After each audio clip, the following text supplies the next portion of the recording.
Well, Abbott Nutrition's baby formula plant in Michigan has reopened months after a contamination recall forced a shutdown, but parents and caretakers are still feeling the pinch, as it could be weeks before the shelves are actually stocked again. Former FDA Associate Commissioner Peter Pitts is here to talk a little bit more about this current situation. Thank you so much for joining us.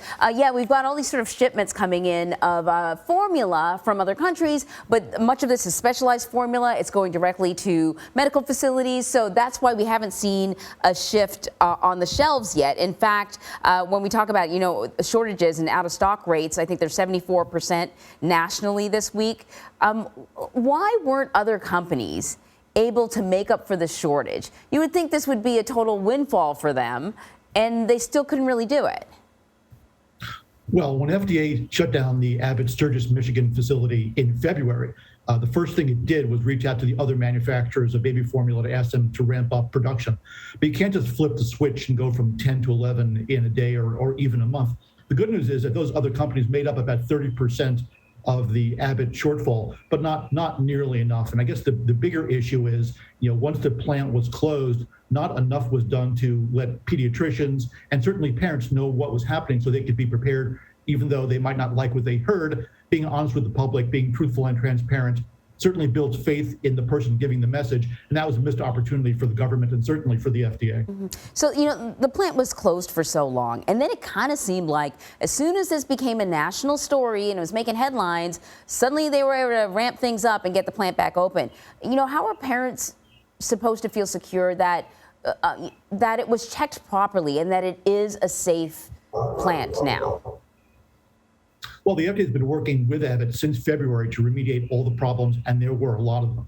And I am completely convinced that once the FDA gives the thumbs up and allows that plant to start, that plant is safe and ready to go back online. No question about it.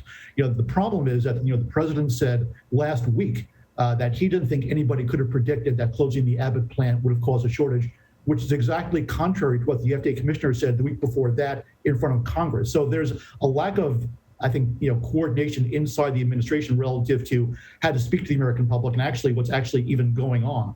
The good news is the FDA has its arms clearly on the steering wheel, and we're heading in the right direction. So that's my next question is really, how do we make sure this doesn't happen again? Clearly, a huge part of the problem is there are not enough formula manufacturers. That's not something you change in a couple of weeks. So how do we ensure we don't see a repeat of this?